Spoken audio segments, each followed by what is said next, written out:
dandy highwaymen who you're too scared to mention. You spend your cash on, what, licking flash? And grabbing your attention, yes, but wait a minute. Who are you? And what are you doing here? I am Lady Catherine Ferrers, and I've been booked by the Harrogate International Festivals today, which begs the question, who, sir, are you? I'm Dick Turpin, and I'm the highwayman who's been booked for today. Really? Yeah. Fight for it. You're on, missus. Let's go. I don't think this is going to work. Yeah, no, you're right. All right. What do you suggest? Paper, scissors, stone? All right, best of three. Right then, All right. You ready? Yeah, ready. One, two, three. Oh, son of a gun. All right. Best of three, though. Are you ready? All right. Ready? Okay. Yep. One, two, three. I think I win. Nice. Oh, I think I win.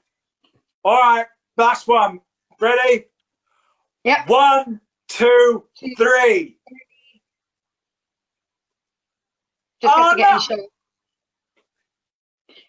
Oh, I think I won.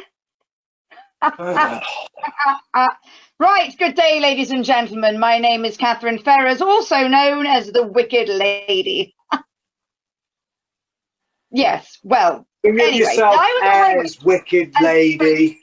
Oh, shut up, it's too late. Being both beautiful and older than you, I get to go first. So go with me here and imagine it's the year 1652. A wagon trundles out of St Albans, carrying supplies for an inn near Wheathampstead. The driver rides alone, despite the risk of hold-up by highwaymen, a not uncommon occurrence on dark nights over territory perfect for ambush. The remote and lonely no man's land common. True, the stage to and from London would provide a more lucrative target for robbers, its passengers carrying money and jewellery. But humble wagons and carts also provide booty for us highwaymen. Whiskey, gin, ornaments, fancy clothing. They must have known the risks of attack. The common was disputed land belonging to the abbeys of St Albans and Westminster, hence no man's land. The highwaymen would strike at any time, armed and dangerous. The penalty they would pay if caught was death, so they would show no mercy. The driver of the wagon that night was supposed to be alone, but somewhere along the way he gave a lift to two men who hid among the baggage. They may have been his friends or secretly smuggled aboard with no one's knowledge to provide a surprise in the event of a hold-up. Whatever the reason, at least one was armed with a gun. And when out of the darkness a lone horse rider galloped up to them and shot the driver, the armed passenger returned fire, mortally wounding the highwayman, who rode off into the night. And that highwayman, ladies and gentlemen, was me. I think I might need to go back to the beginning, however. Yeah, do you think? That was a lot of stuff. Do you think? Bit much? Yeah, a bit much. Sorry, I'll Go back. Do you know what I mean? Right. 1642, far enough back, the English Civil Wars. 12 years old. I know, it was only 3 years ago. Never mind. My father died before I was born, and through some madness, my mother agreed to marry me to a 16-year-old gentleman called Thomas Fanshawe. His family weren't even allowed in England due to their royalist tendencies. Thomas left almost as soon as we were married, and he took all my money with him. Ah, poor little rich girl. You're testing my patience, Mr. Turpin. Sorry. Anyway, my mother died very shortly afterwards, and I was left with a house and a few servants, but really not a lot else. A few servants? Oh, poor you. Oh, funnily enough, I became a bit of a recluse. Imagine that, locking yourself in your house, not seeing anyone. Can you imagine? Anyway, I did meet someone, and he changed my life. It's called Ralph Chaplin. Some said he was a farmer, but I knew better. He was a highwayman, and I joined him on his quests for adventure. Oh, yeah. I've heard of Ralphie Chaplin, yeah. He was captured and hanged on Finchley Common. So, you and he were close, huh? Well, thanks for reminding me. Then a lady never speaks of such things, so shut up and let me finish. Oh. Ralph and I worked together for a little while, as my companion has so gallantly mentioned. Ralph was captured and killed. Didn't stop me, though. I carried on. The life was exciting, and compared to staying at home in poverty, well, what's a girl to do? It all went well until that fateful night in 1652. Right. Are you finished? Yes. Because I'm sure that the ladies and gentlemen would now like to hear a real highwayman story from a real highwayman. Right. Here we are. Ladies, gentlemen, I am Dick Turpin, butcher boy turned housebreaker turned highwayman turned dead man after I was hanged at Knaresborough in 1739. My story begins as a poor butcher boy in that London. It was a nasty job, a messy job. You brought the cows and the sheep in through the back of the shop, killed them in the middle of all the guts and blood, then displayed the best meat at the front of the shop. Oh, our shop smelled wonderful. The smell hit you like a fish made of offal when you walk down our street, that I can tell you. Now, I was only an apprentice, wasn't paid much money, but I had a very nice little racket going. I used to steal sheep and cows, and also, and keep this quiet, the king's deer. You see, all the deer in those days belonged to the king. So that was a particularly illegal activity. Now, it was a nice little earner, it's true. But I was always hungry for cash, and so I joined a gang.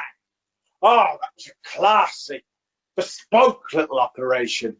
Me and our gang used to go to people's houses, isolated farmsteads in the countryside. We kicked the front door in and then threatened the occupants until they revealed the location of their cash. I remember there was one little old lady, oh, a sweet little thing she was, reminded me of my own dear mother. It was rumoured that she had £700 hidden in her farmhouse. So I very kindly, after she wouldn't tell us where it was, very kindly roasted her over her own fire. Yeah, once she got cooking, she squealed. And when I say squealed, I really mean squealed.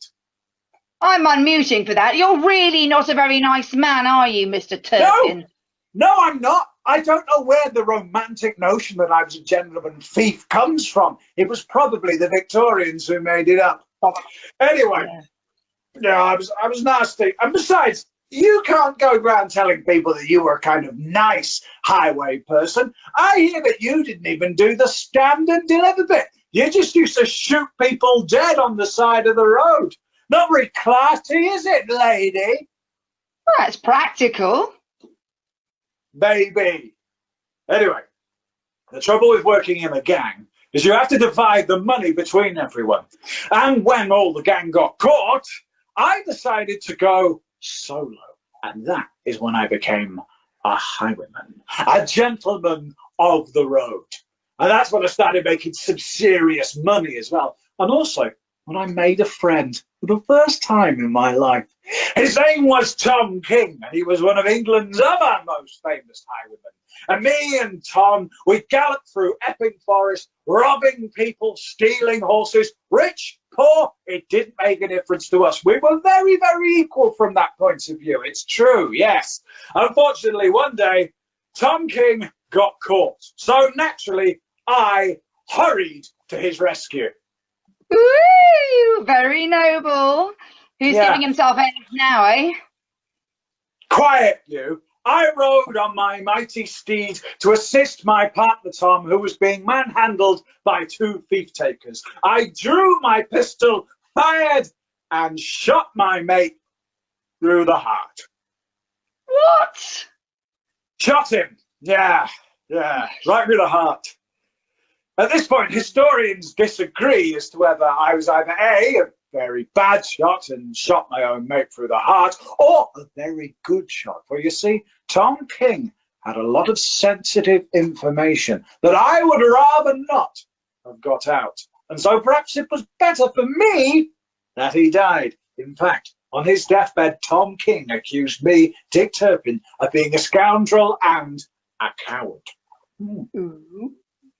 So I went on the wrong, and you're probably thinking this is when Dick Turpin's famous midnight ride from London to York, 250 miles in one night. It's one of the most incredible feats of horsemanship in history. Did it happen? No. It's physically impossible. People have done scientific tests on horses.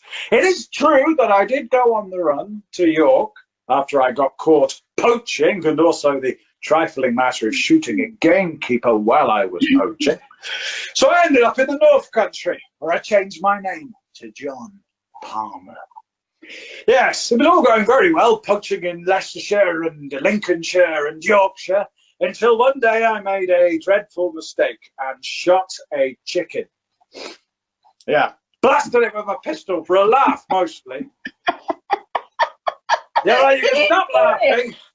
The gentleman whose chicken it was certainly didn't find it very funny. He got very angry indeed. So I threatened to shoot him as well. And so he reported me to the authorities and I was arrested. And so, yes, the great Dick Turpin, England's greatest, this highwayman, was brought to justice by shooting a chicken. You idiot.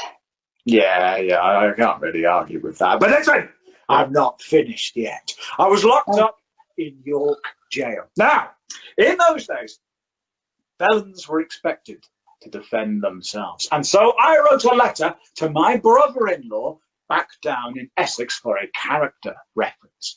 But my brother-in-law would not pay the 6 pence, for the postage. And so my letter sat in Saffron Walden Post Office unopened until my old school teacher came across the letter, recognised my handwriting, and wrote to the court in York telling me, or telling them rather, that I was not John Palmer, I was the notorious highwayman Dick Turpin. They even brought him up from Essex to identify me in court. It was very, very embarrassing. I mean, I never meant to harm anyone, you know. Apart from the people I harmed, obviously, but I was just trying to make my way in the world. Unlike this one here, the rich lady, I didn't come from money. I had to work my way up from the dirt. Well, you weren't very good, were you? No, I didn't know. No. Go on. There's more, if you I can know. bear it. Not really, but carry on.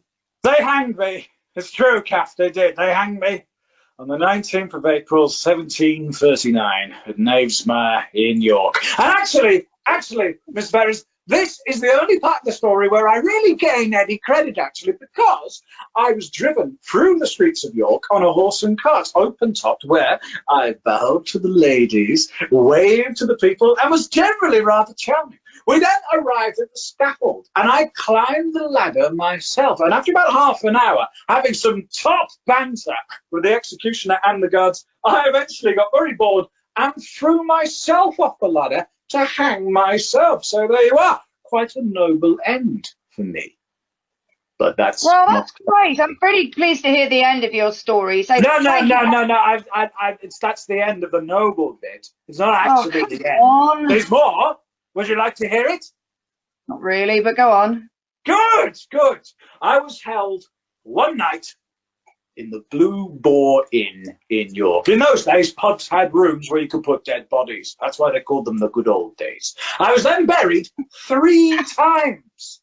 First in St. George's Cemetery, and then a doctor dug me up and put me in his back garden for it. Possibly he wanted to do medical experiments to see how great I was. And then my friends jumped over the wall and rescued me from the doctor's garden and then buried me again in St. George's. And there my grave is to this very day. And it literally has tens of thousands of visitors every single year, making me incredibly famous. Well, you might be famous, but I've actually got a pub named after me on No Man's Land Commons. So there, While you might be more famous, Mr. Turpin, I am more wicked. Let's see where they bury you this time. Don't you press that button. Right. Meeting, we've had enough of you. Go, get out. Come on. Right, Ferrers. You and me, I'm coming up to Harrogate now. So you better get ready because me and Bess are coming. Turpin's bringing the thunder. Let's dance. Ferrers! You come. Ladies and gentlemen, I'm so very sorry about him. Well, as I say, I am certainly the more wicked of the two highwaymen. I am so sorry about Mr. Turpin there, but thank you very much, ladies and gentlemen, for listening, and enjoy the rest of your day. I thank you. Thanks for joining us. If you have enjoyed this event as part of the Harrogate International Festivals, please do think about a donation to ensure that our festivals can survive in the future. Donations can be made by texting HIF and the amount to 70085. For more events, please visit our online hub, the HIF Player. It's packed with upcoming live streams, events you've missed, archive recordings, and much more.